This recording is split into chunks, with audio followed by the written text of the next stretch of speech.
আমার দুই পকেটে সব সময় নওজোয়ান ছেলেদের কাগজ থাকে। এই দেখেন কালকে রাত্রে দেওয়া কাগজ, আরো আছে সুনু পকেটে বহুত কাগজ আছে, খুঁজলে এগুলো ছেলেদের কাগজ, অনেক ছেলে পেলের কাগজ। কেউ নেশাগ্রস্ত, কেউ জুয়ায় আক্রান্ত, কেউ জেনা ব্যভিচারে জিন্দেগি শেষ, শরীর শেষ, যৌবন শেষ, চোখের পানি ফেলে কাঁদে। হুজুর একটু দোয়া করেন। কি দোয়া করতাম? নিজের হাতে নিজের সুন্দর হায়াত শেষ করে দিলাম। এক নারী দেখতে দেখতে, ছবি দেখতে দেখতে, উলঙ্গ দৃশ্য দেখতে দেখতে, এমন সুন্দর 18 বছর 20 বছরের ছেলে, আরো কত সুন্দর থাকার কথা, 18-20 বছর বয়স না হইতে সাফা সুফা কড়ি মড়ি ভেঙে গেছে কেন? এই অসভ্য সারা রাত উলঙ্গ ছবি দেখে যে, চেহারা এত বিকট দেখা যায় কেন? কারণ অস্থির ছবি দেখে, নারী দেখে, উলঙ্গ দৃশ্য দেখে। আমি খোলামেলা বললাম, মালিক তারে ভালোবাসে বলে সেজদার সুযোগ দিছে। কারণ সেজদা মালিক জানতেন কাউরে দিয়া দেন, বাত মালিক সবাইরে খাওয়া, খানা আল্লাহ তাআলা কুত্তারেও খাওয়া, তো সেজদা সবাইরে দিয়া দেওয়া। বুঝছো ছেলেরা? বাত্তরকারী কোনো আশ্চর্য কিছু না, এ তো জানোয়ারও খায়। ঘুম তো জানোয়ারও যা, পেশাব পায়খানা তো জানোয়ারেরও পূরণ হয়। যৌন চাহিদা, লজ্জাস্থানের চাহিদা, এটাও তো জানোয়ারের পূরণ হয়। নাহলে গরু ছাগলের বাচ্চা হয় কেমন? কুকুর বিড়ালের ছাও হয় কেমন? কথা বোঝেন নাই? এটা জীবনের কোনো সার্থকতার কিছু নাই।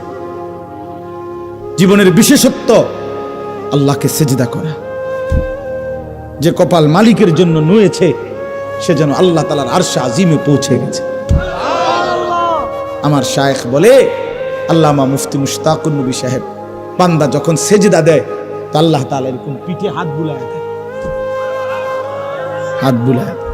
আল্লাহ যেন বলে, জহির আসছো না, আমার সেজদা দিল, ইরফা রাসাক, মাথা উঠাও, বসো বসো, আমি তোমার কাছে, তুমি আমার কাছে, বলো আর কিছু কইবানি।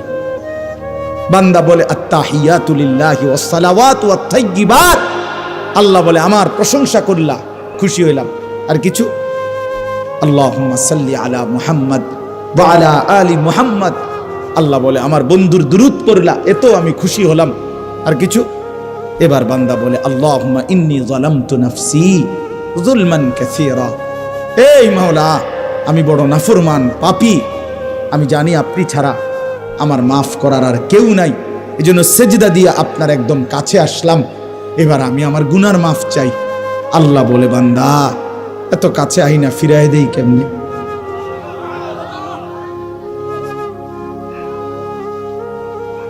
বলস কি বান্দা? দুনিয়ার কোন দানশীল তো দরজায় দাঁড়াইয়া কাকুতি মিনতি করলে দিয়া দেয়, আর সেজদা দিয়ে বান্দা আমার এত কাছে আসলে আমি কেমনে ফিরাই দেই? এটা কি হয়? আমার মতো এমন রহমান, এমন রাহিম আমি ফিরাই দেব কেমনে? যা বান্দা, মাফ দিলাম, মাফ করে। আল্লাহু আকবার। অন্য সালাম ফিরাইয়া একবার কি পড়ে? আল্লাহু আকবার। কেন জানেন? এই জন্য পড়ে, অর্থাৎ বান্দা যেন বলে সালাম ফিরাইয়াই আল্লাহু আকবার, অর্থাৎ বলে, ওই দুনিয়াবাসী, আল্লাহ বড়, আমারে মাফ করে দিছে রে, উনি বড়, ওনার কাছে মাফ চাইছি আমি, উনি আমারে মাফ করেছি। ওনারে সেজদা দিয়া মাফ চাইছি, ওনারে রুকু দিয়া মাফ চাইছি, ওনার প্রশংসা করে মাফ চাইছি, ওনার বন্ধুর দুরূদ পড়ে মাফ চাইছি। এত সুন্দরে গুছাইয়া বলছি, আল্লাহর ফিরাইতে আসছে না, দিছে মাফ করে। এই জন্য চলেন ইনশাআল্লাহ নিয়ত করি আমরা নামাজ পড়বো, ইনশাআল্লাহ নামাজ পড়ব, নামাজ পড়ব। প্রিয় ভাই, এবার তরজমা দেখেন। কাল্লা ইদা দুক্কাতিল আরদু দাক্কান দাক্কা, আল্লাহ তাআলা বলে, বান্দা শুনো, যত লাফালাফি করো দুনিয়া নিয়া, এই সহজ কথা মনে রেখো, একদিন তুমিও থাকবা না, একদিন দুনিয়াও থাকবে না। ইজা দুক্কাতিল আরদু দাক্কাং দাক্কা, একদিন সত্যি সত্যি আমি আল্লাহ এই জমিন চূর্ণ বিচূর্ণ করে ফেল, একবার ভাঙ্গা চুরা পাউডার বানায় ফেল। ইজা রাজ্জাতিল আরদু রাজ্জা, রেজা রেজা পাউডার পাউডার বানায়, ভাঙ্গা চুরা চূর্ণ বিচূর্ণ করে ফেল। তার মানে পৃথিবী একদিন থাকবে না, হাসরের মাঠ কায়েম হবে, বিচারের একটা ময়দান হবে। আল্লাহ কোরআনে বলছে ইয়াউমা ইয়াকুমুন নাসু লিরাব্বিল আলামিন, সেই হাসরের মাঠে সমস্ত মানুষ দাঁড়িয়ে থাকবে, দাঁড়িয়ে থাকবে। আর এই অবস্থায়, এই দাঁড়ানো অবস্থায় ওয়াজা রাব্বুকা, মহান আল্লাহ পাক হাসরের মাঠে কামা ইয়ালিকু বিশানিহি, তার শান অনুপাতে উপস্থিত হবেন। ওয়াল মালাকু সাফফান সাফফা, কোটি কোটি ফেরেশতা সারিবদ্ধভাবে চারপাশে দাঁড়ানো থাকবে। এবার এটা মানে একটা চিত্র তুলে ধরছে আল্লাহ হাসরের ময়দানের, যে বান্দা মানুষগুলো সব দাঁড়ানো, মহান আল্লাহ পাক হাজির হলেন, ফেরেশতারা সারিবদ্ধভাবে দাঁড়িয়ে আছে, কারো কোনো শব্দ নাই, সব চুপ। এই অবস্থায় এই প্রথম হাসরের ময়দানে সবাই চুপ থাকবে, এটাই তাফসীরে আছে। প্রথম কেউ কোনো শব্দ করবে না। ওয়াজিআ ইয়াউমাইদিন বিজাহান্নাম, এরপরে আল্লাহ পাক বলতেছেন আমার ফেরেশতারা আগুনের শিকলের মধ্যে বাইধা, 70,000 আগুনের শিকলে বাইধা কোটি কোটি ফেরেশতা জাহান্নামটাকে টেনে হাসরের ময়দানে হাজির করবে। ওয়াজিআ ইয়াউমাইদিন বিজাহান্নাম, দেখেন একের কোনো ব্যাখ্যার দরকার নাই, কিচ্ছুর দরকার নেই, আপনি এই বাংলা শুনলেই সারব, কোনো ব্যাখ্যার কিছু নেই, স্বাভাবিক তর্জমাই যথেষ্ট। জাহান্নামকে ফেরেশতারা টেনে আনবে। হাদিসের মধ্যে আছে নবীজি সাল্লাল্লাহু আলাইহি সাল্লাম বলেন, এই আর অল্প একটু মনোযোগ দেন, এই জাহান্নামকে যখন আনবে কোটি কোটি মানুষ, ওই যে এখানে সাউন্ড বক্স, এটা দেখা যায়নি, কথা বলেন না কেন, এই মনে করেন এরকম আনছে। আনার পরে নবীজি বলেন জাহান্নামের ভিতর থেকে আগুনের একটা তীব্র গর্জন, সাগরের ঢেউ। আর সাগরের ঢেউ কি তার ডিস্ট্রিক্টটা ফুটলেই তো, চাক্কা ফুটলেই তো যান শেষ। যে ডিস্ট্রিক্ট ট্রাক যেটি, এগুলো চাক্কা একটু বড় না, এগুলো যখন রাস্তা ব্রাস্ট করে ফুটে খুব আওয়াজ হয় না, খুব আওয়াজ। জাহান্নাম একটা বিকট আওয়াজ করবে, আগুনের তীব্র গর্জন।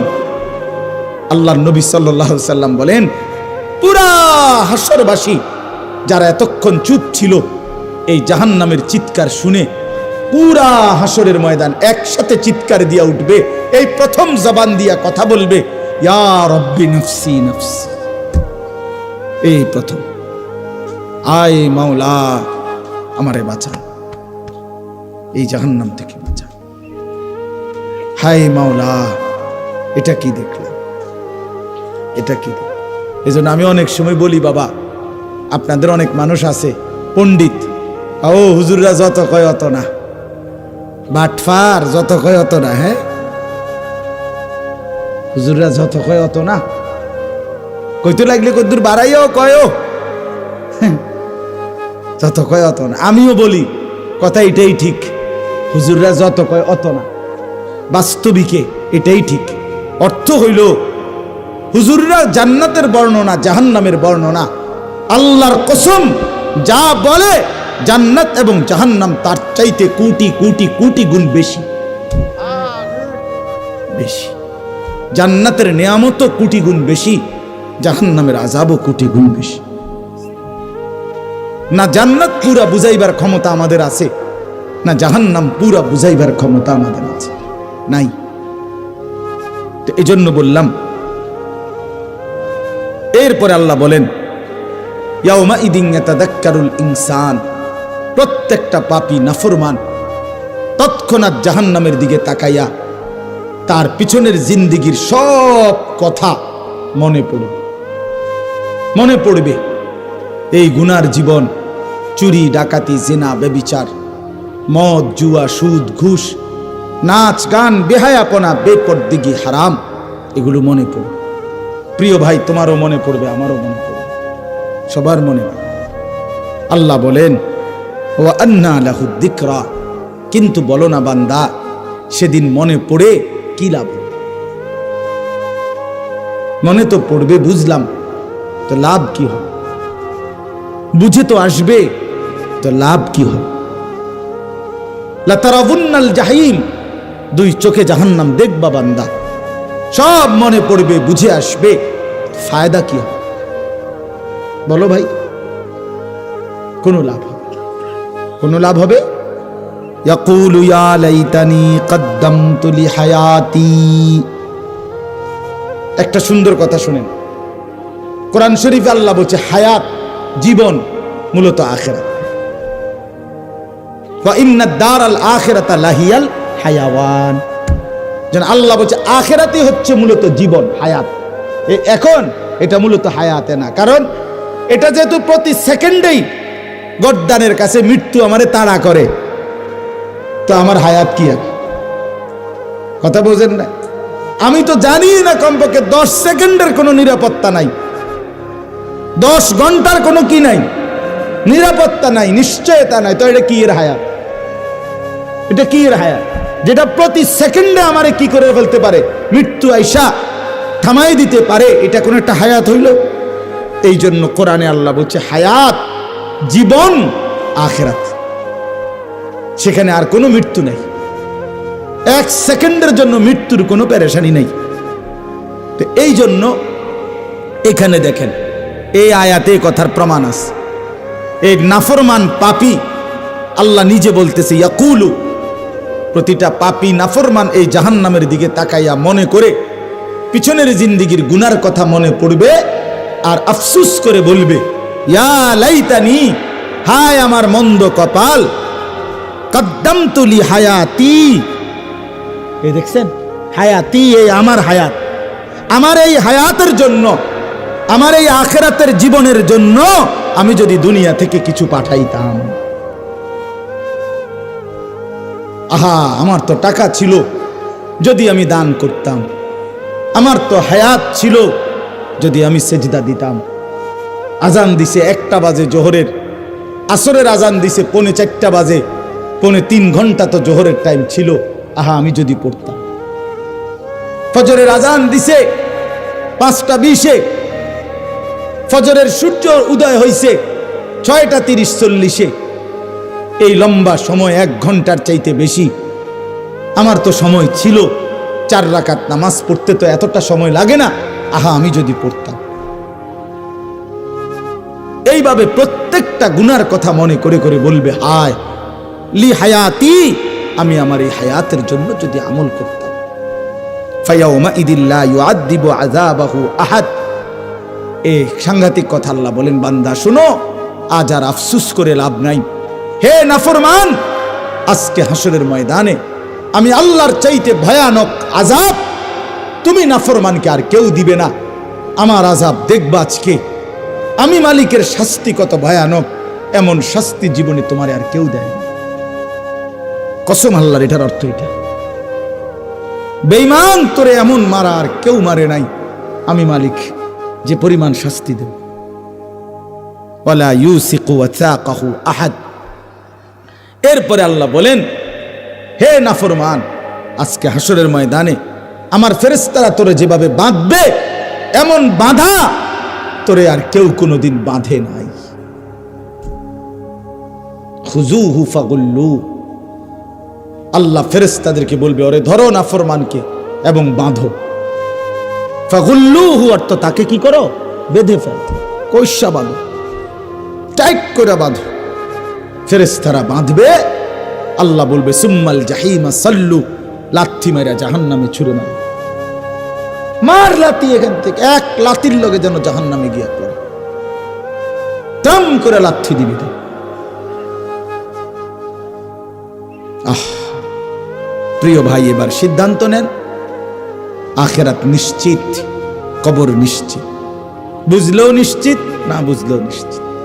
গুরুত্ব দিলেও আখিরাত আছে, না দিলেও আছে। হবেই হবে, কোনো সন্দেহ নেই, কোনো সন্দেহ। আল্লাহর কোনো কথা যেহেতু মিথ্যা হয় নাই, এটাও হবে না।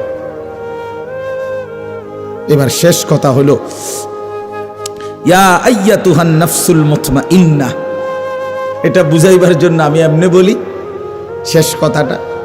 আমরা 5 ভাই 3 বোন। কুমিল্লা শহরে প্রাইমারি স্কুলে আমার আব্বা প্রাইমারি স্কুলের মাস্টার ছিলেন, মসজিদের ইমামতি করতেন। বাবা খুব রাগী ছিল, ভীষণ রাগী ছিল। আমার আব্বার কঠোর শাসন ছিল আমাদের উপরে। আলহামদুলিল্লাহ, বাবার সেই কঠোর শাসনে আল্লাহর দয়ায় 5 ভাই, বাবার 5 ছেলেই আলেমে দ্বীন হয়েছে। তো আব্বার একটা ছিল, বা খুব রাগী ছিলেন।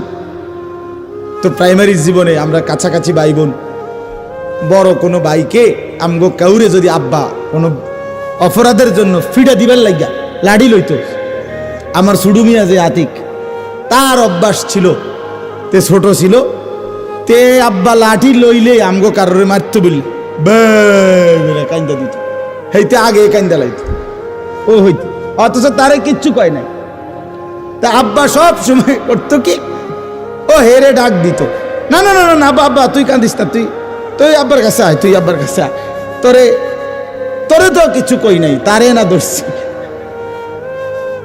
তো এইখানে কি হইল, এইখানে অর্থ হইল আল্লাহ তাআলা বলতেছে, ইয়া আইয়াতুহান নাফসুল মুতমাইন্নাহ, আল্লাহর নেককার ইমানদার প্রশান্ত হৃদয়ের অধিকারী বান্দা যখন হাসরের ময়দানে ওই নাফরমানদের ফিডা বান্দা দেখবে, তখন না জানি অস্থির হয়ে যায় কিনা, পেরেশান হয়ে যায় কিনা। এই জন্য আল্লাহ তাআলা সাথে সাথে বলবে, ইয়া আইয়াতুহান নাফসুল মুতমাইন্নাহ, হে আমার পবিত্র আত্মার অধিকারী ইমানদার বান্দারা, শোনো শোনো, তোমরা ঘাবড়াইও না, ফিডা চলবে, বান্দা চলবে। ইরজিই ইলা রাব্বিক, তোমরা নিশ্চিন্তে দুনিয়ার জমিনে থাকতে প্রতিদিন যেই রবের গোলামি করতা, 5 ওয়াক্ত নামাজে যেই রবকে আলহামদুলিল্লাহ রব্বিল আলামিন, সুবহানা রব্বিয়াল আযীম, রব্বানা লাকাল হামদ, সুবহানা রব্বিয়াল আ'লা, এই যে বারবার যে রবকে ডাকতা, রবকে কখনো 3 বার কখনো 1 বার, সেই রব আমি আল্লাহ, তোমরা আমার কাছে নিশ্চিন্তে চলে আসো। ইরজিই ইলা রাব্বিক, রবের কাছে আসো। ইমানদার তুমি ঘাবড়াইও না, সারাটা জিন্দেগি আমারে সেজদা দিলা, আমি তোমারে কষ্ট দেব কেন? এই প্রচন্ড কনকনে শীতের ঠান্ডার মধ্যে ফজরের নামাজ সেজদা দিয়েছো বান্দা, আমি তো দেখছি বান্দা, আজ তোমাকে কষ্ট দেব কেন? ইরজিই ইলা রাব্বিক, আমি রবের কাছেই আসো, আমার কাছে। রাদিয়াতাম মারদিয়া, আল্লাহ বলে তুমি ঘাবড়াইও না, তুমিও আমার উপরে রাজি, আমি আল্লাহও তোমার উপরে রাজি। हम यहाँ से तुम वहाँ से, दोनों जानिब से इशारा हुआ। এখান থেকে বান্দা বলে, আল্লাহ আমি আপনাকে ভালোবাসি, আর শাজিম থেকে আল্লাহও বলে, বান্দা আমিও তোকে ভালোবাসি। निकल जाए दम तेरे कदमों के नीचे, यही दिल की हसरत, यही दिल की आरज़ू है। या अय्यतुहन नफ्सुल मुतमइन्ना, इरजिई इला रब्बिकी रादियाताम मारदिया। আল্লাহ বলে, প্রিয় বান্দা আমার ঘাবড়াইও না, সেই মনিব মহান রবের কাছে আসো, আমিও রাজি তুমিও রাজি। ফাদখুলি ফি ইবাদি, আমার আরো নেককার ইমানদার বান্দা আছে, ওইদিকে দেখো জুনায়েদ বাগদাদিও আছে, বাইজিদ বুস্তামিও আছে, ওইখানে গিয়া দেখো আব্দুল কাদের জিলানী আছে, আবু বকর, ওমর, ওসমান, আলী, ওরা সব দাঁড়ায় আছে, সব অপেক্ষা করছে, তুমিও তাদের সাথে ঢোকো।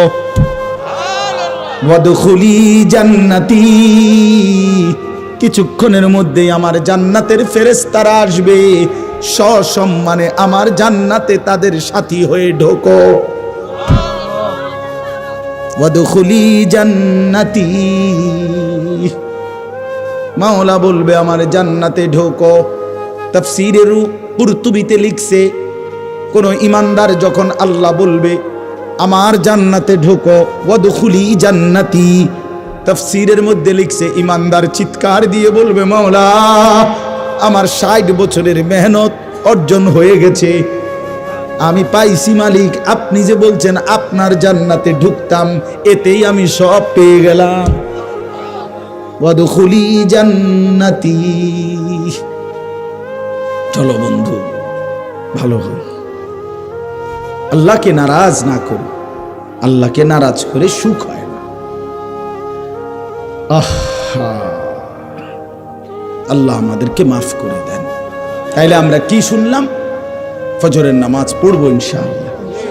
নওজোয়ান ছেলে তোমরা কও ভাই ইনশাআল্লাহ বলো। প্রত্যেকের কাছে অনুরোধ, ইমানদার হিসাবে 5 ওয়াক্ত নামাজ পড়া আমাদের জিম্মাদারি, আমাদের জিম্মাদারি। আল্লাহ তাআলা আমাদের সবাইকে তৌফিক দেন। আজকের এই মোবারক মাহফিল আল্লাহ তাআলা কবুল করে নেন, এই ইন্তেজামের মধ্যে বরকত দান করেন। ওলামায়ে কেরাম যথারীতি বয়ান করবে, আরো ইনশাআল্লাহ পুরা সবগুলো বয়ান শুনে দোয়া মুনাজাত করে যাওয়ার চেষ্টা করেন। আল্লাহ আমাদেরকে তৌফিক দেন, কবুল করেন, আমিন। সুবহানাল্লাহ।